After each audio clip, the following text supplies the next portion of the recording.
Kamusta na kayo, mountain movers? Purihin ang Diyos sa panibagong araw na ito sa kanyang pagtulong, paglingap, pangangalaga, sa kanyang mga salita at pangako sa bawat isa sa atin. Higit sa lahat sa kanyang pagsama sa ating mga buhay, sa lahat ng circumstances at pagkakataon sa mundong ito.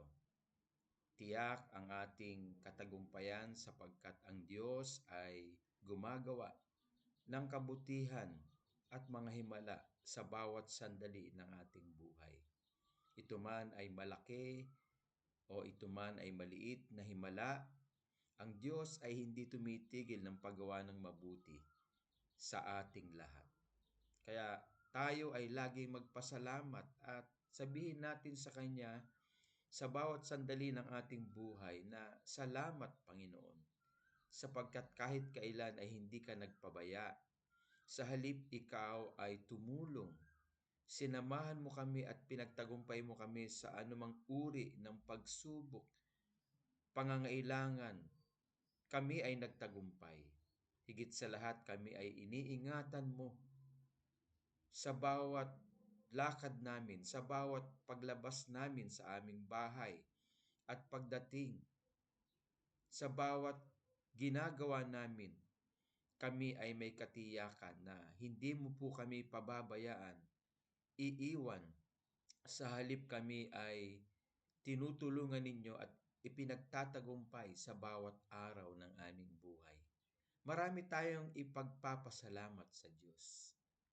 Ang ating pagtulog, bagamat wala tayong pagkakaalam sa nangyayari sa ating paligid, wala tayong pagkakaalam sa paligid natin kung ano ang nagaganap, pero sa ating pagtulog, tayo ay muling pinagkakalooban ng Diyos ng buhay. Kagaya sa panibagong araw na ito. Lakas, katiyakan, pag-asa na ang Diyos na nagsimula na mabuting bagay sa atin ay kukumpletuhin niya, tatapusin niya hanggang sa kanyang pangalawang pagbabalik. Iniingatan niya tayo at nandyan siya para tuparin ang mga pangarap na siyang naglagay sa ating mga puso. Kung kaya tayo ay nakikiisa sa bawat sandali ng ating buhay sa Panginoon. Sapagkat kung tayo ay gumagawa sa sarili lamang natin, sa sarili nating lakas, sa sarili nating kakayanan, sa sarili nating katalinuhan, bibigay tayo. Bibigay tayo sapagkat tayo bilang mga tao ay merong hangganan, meron tayong kahinaan, meron tayong mga pagkukulang na nagagawa mismo sa ating mga sarili.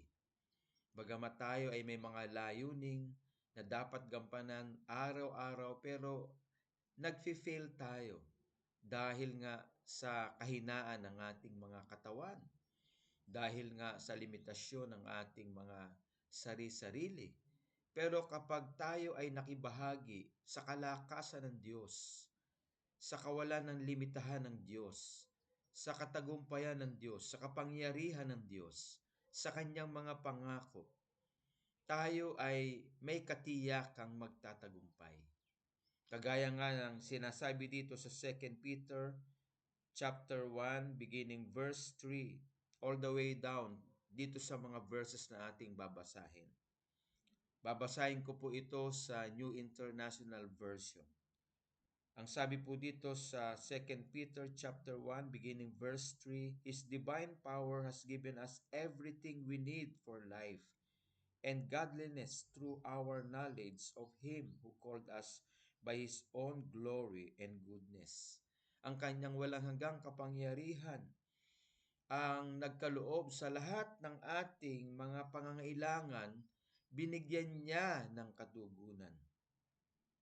Ang kanyang walang hanggang kapangyarihan ang nagbigay sa atin ng sagot sa lahat ng ating pangangailangan. Especially sa pagiging makadiyos, sa pagiging banal, sa pamamagitan ng kanyang karunungan ayon sa kanyang mga salita. na siyang tumawag sa atin para sa kanyang kaluwalhatian at kabutihan. Magagawa natin ang lahat sapagkat pinagkaloob ng Diyos ang kanyang walang hanggang kapangyarihan upang tayong lahat ay magkaroon ng kasagutan sa lahat ng ating pangangailangan. Una, sa pagiging makadiyos at hindi sa layaw ng katawan, sa hilig ng laman, hindi sa kasalanan. Ayon sa kanyang salita, ayon sa kanyang karunungan, ang karunungan ng Diyos ay mula sa kanyang salita na siyang nagbigay sa atin ng gabay upang malaman natin ang katotohanan na tayo ay kanyang tinawag para sa kanyang kaluwalhatian at kabutihan. Ayan. Kabutihan. Kabutihan ng Diyos ang ating nararanasan sa bawat araw ng ating buhay. Ito man ay hindi maganda sa ating paningin, ito man ay hindi ayon sa ating kalooban, ito man ay problema, pagsubok, nasa Panginoon tayo. So we need and we should give thanks unto God in every circumstance ng ating buhay. Why? Because this is the will of God concerning us. These problems, these trials, these needs are all working for our own good. Tinuturuan tayo sa lahat ng circumstances ng ating buhay na magtiwala sa Diyos.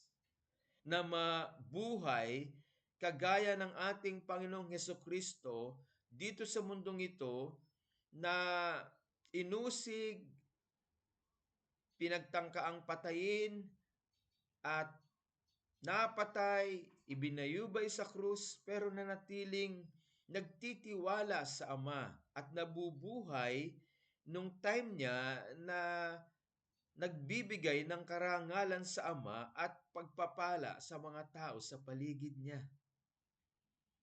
Meron siyang katangian na hindi naapektuhan ng karumihan sa mundong ito, sapagkat siya ay pinagkalooban ng divine power ng Amang sumasalangit at siya ay nakiisa sa kalooban ng Ama upang matupad niya ang kanyang layunin mula sa Ama dito sa mundong ito.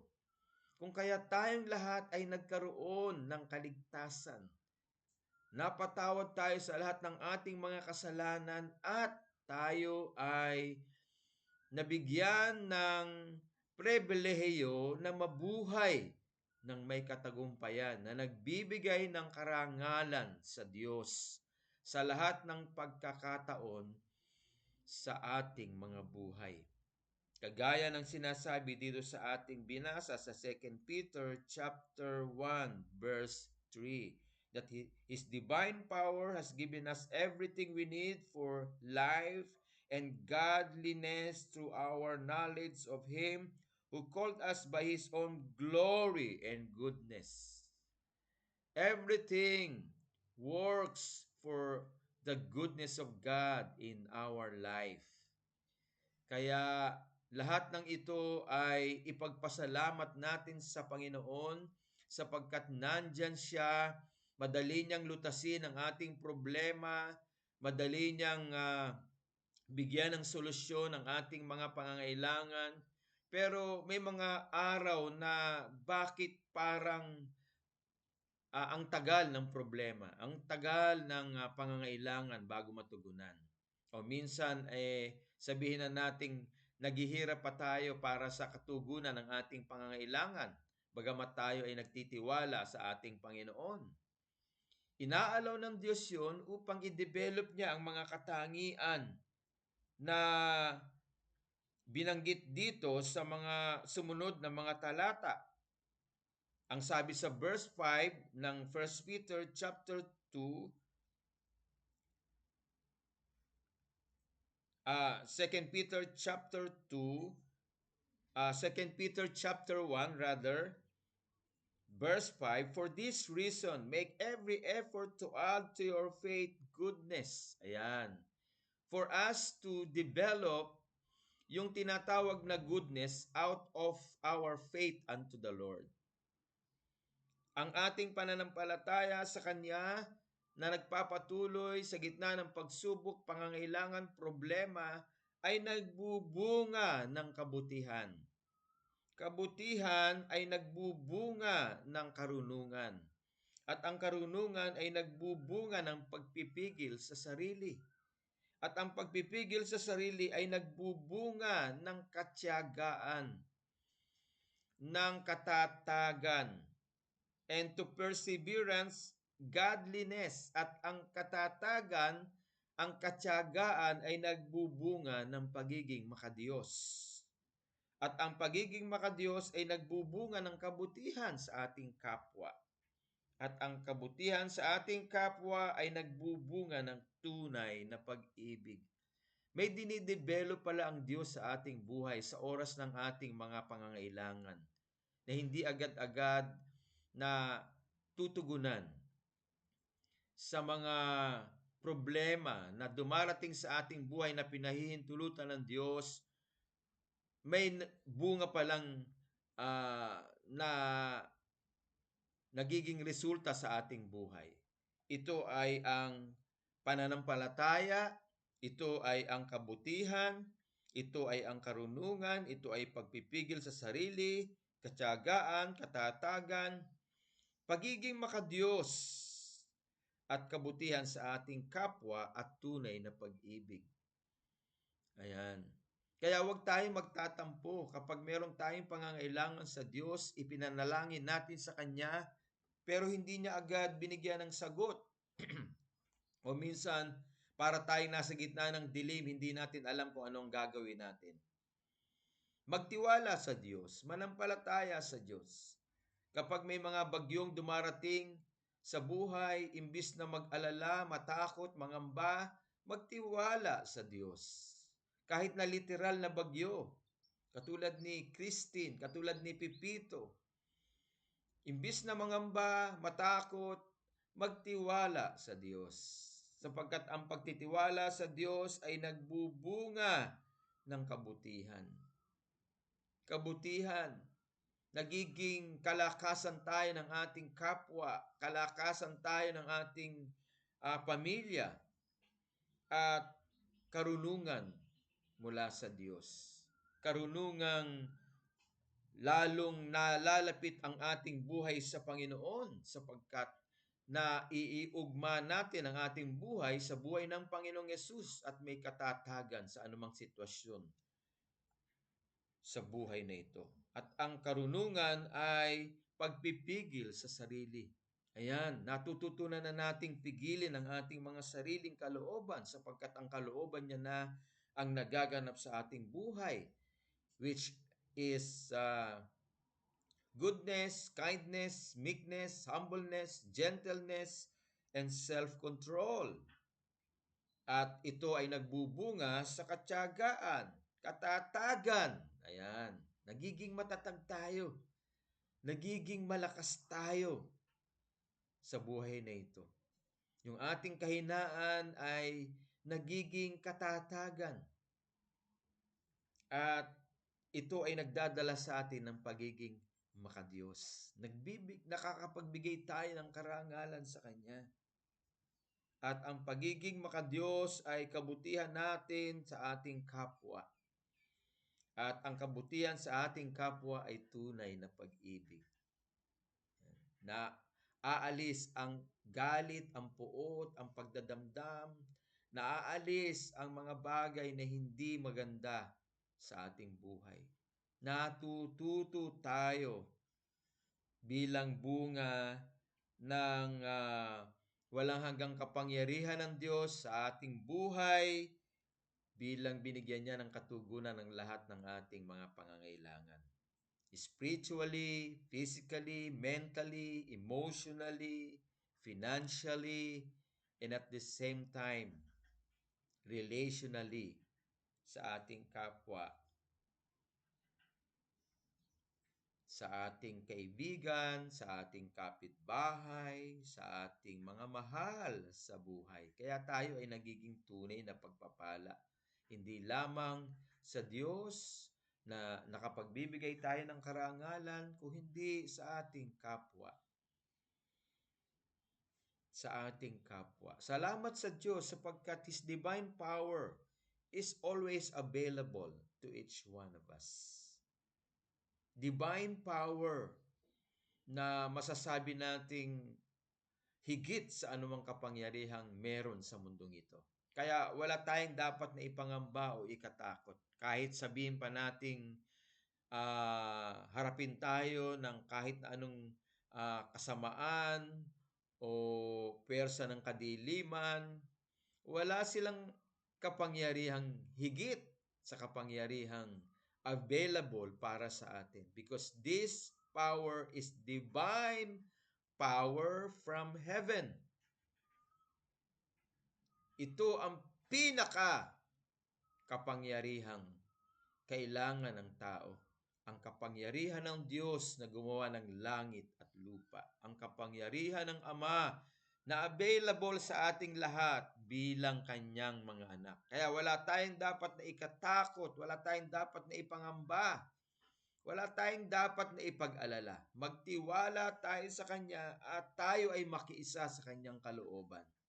Because His divine power has given unto us, and every need or everything that we need in this life has been answered. Has been answered. Kaya mga kapatid, mga kakapwa mountain movers, stay in love with God. Patuloy tayong magtiwala sa Kanya. Nandyan siya para sa atin. At mararanasan natin ang Kanyang patuloy na paggawa, ang Kanyang pag-iingat, pangangalaga, pagtulong, paglingap, pagmamahal. Higit sa lahat, ang Kanyang presensya nakasakasama natin sa ating buhay. Siya na naninirahan sa ating pagkatao at siya na nasa harapan natin upang tayo ay salubungin sa magandang bukas na inilaan niya sa bawat isa sa atin. Meron bang Diyos na katulad ng tunay na Diyos na nasa sa atin sa buhay na ito at naninirahan sa ating pagkatao, and at the same time nasa unahan natin upang salubungin tayo, samahan tayo at dalin tayo sa katagumpayang gusto niya sa bawat isa sa atin at magandang bukas na inilaan niya, hindi lamang sa ating mga personal na buhay kundi sa ating mga mahal sa buhay. Sure success. Evidence ang success because God is with us, in us, and He goes before us. So don't fear. Don't fear. Okay? And give thanks unto God in every circumstances. Magpasalamat sa Diyos. Salamat po, Panginoon, sapagkat kahit kailan ay hindi ka tumitigil ng paggawa ng mabuti para sa akin, para sa aking pamilya. Kaya ako po ay makikiisa sa inyong kalooban. Tutuparin ko po ang inyong mga pinag-uutos sa tulong ng iyong banal na Espiritu Santo. Sapagkat kung saganang akin lamang, hindi ko po kakayanin. Pero tulungan niyo po ako, O Diyos, ng iyong banal na Espiritu Santo na nananahan sa aking buhay, na magawa ko ang iyong mga salita, na mai-apply ko sa aking buhay ang inyong kalooban, at mai-develop sa aking buhay ang mga katangiang ito na ang pananampalataya ay magbubunga ng kabutihan at ang kabutihan ay karunungan. Mas lalo ako maghahangad ng karunungan na mula sa inyong mga salita. Pagpipigil sa sarili, at ang pagpipigil sa sarili ay katyagaan, katatagan, at ang katatagan ay pagiging makadiyos ang ibubunga. At ang pagiging makadiyos ay kabutihan sa lahat ng aking mga mahal sa buhay, sa aking kapitbahay, kaklase, kaibigan, sa lahat ng tao. At ang pagiging mabuti sa kapwa ko tao ay pag-ibig na wagas. Ang pag-ibig ng Diyos. Ang pag-ibig ng Diyos. So mabubuhay tayo sa pag-ibig ng Diyos. Mabubuhay tayo sa kalooban ng Diyos. Kung kaya't anuman ang maganap sa mundong ito, meron tayong security and assurance that we will be in the Lord forever. Forever. Whatever happens in this troubled world or world that is full of darkness, wow, we have security that we will be in the Lord in eternity, that we will be with Him in His kingdom. Hallelujah! Doon sa panibagong langit at lupa, at mabubuhay tayo ng may katagumpayan. Wala nang sakit, wala nang paghihirap, wala nang kadiliman, wala nang sumpa, wala nang pagtulo ng luha o pag-iyak, sapagkat doon ay punong-puno ng kagalakan, katagumpayan, at mabubuhay tayo sa piling ng Diyos sa kanyang paraiso ng walang hanggan. Hallelujah, hallelujah. And we're looking forward for that. Sapagkat sa mundong ito ay may kapighatian. Sa mundong ito ay may kahirapan, may kadiliman. Pero doon sa ating tinatanaw na walang hanggang buhay, hallelujah, we will be there forever with the Lord, full of gladness and joy and surprises, sapagkat may mga gantimpala tayo na kung saan ay matatanggap sa lahat ng mga mabubuting bagay na ating nagawa sa tulong ng banal na Espiritu Santo ng Diyos na nakapagbigay ng karangalan sa ating Amang sumasalangit sa pangalan ng ating Panginoong Hesukristo. Dito pa lang, ang kanyang pagpapala ay atin ang mararanasan. Kaya, mountain movers, magpakatatag tayo. Patuloy tayong magtiwala sa Diyos. Patuloy natin siyang pasalamatan sa lahat ng bagay na kanyang ginagawa araw-araw. Amen? At ang bukas natin ay napaka-liwanag, napaka-maluwalhati, napakadakila ang bukas natin sa mundong ito. Amen? At tayo ay magpapatuloy na naglilingkod sa Diyos, nagbibigay ng karangalan sa Kanya at ibabahagi natin ang Kanyang kabutihan sa ating kapwa, sa ating mga mahal sa buhay. Amen? Tayo ay manalangin. Salamat po, Ama, sa mga salita mo na aming nadinig sa oras na ito, na nagbigay sa amin ng gabay upang kami ay mabuhay ayon sa inyong kalooban. Mabuhay na masaya, mabuhay na may pag-asa, punong-puno ng pananampalataya, sapagkat ang iyong walang hanggang kapangyarihan ay amin ang natamo sa aming buhay. At itong walang hanggang kapangyarihan mo ang kumatagpo sa lahat ng aming pangangailangan. Spiritually, emotionally, mentally, physically, financially, relationally, every area ng aming buhay. Kaya salamat po, Panginoon, sapagkat kami ay nabubuhay na may kasagutan sa lahat ng aming pangangailangan. Hallelujah! Thank you for your divine powers. Thank you for your divine powers, O God, our loving Father. Thank you for your divine powers. We are successful, we are joyful, we are victorious, we are really a blessing to you and to everyone, to every people that surround us, O God. Thank you, Lord, for this wonderful day. Thank you for blessing us today. Thank you, Father, for my brothers and sisters under the banner of Mountain Movers. Patuloy niyong pagpalain ang Ribagay family, ang Angati family, ang family ni Sister Joby, family ni Sister Soul, family ni Cheryl, ang kanyang mga kapatid, mga pamangkin, ang family ni Nanay Irma, ang family ni Jerry, ni Lisa, ang family ni Edith, ni Gig, ang family ni Sister Lucy, ni Des, ni Desbert, ang family po dyan sa Mountain Movers, maging si Sweetie, Panginoon.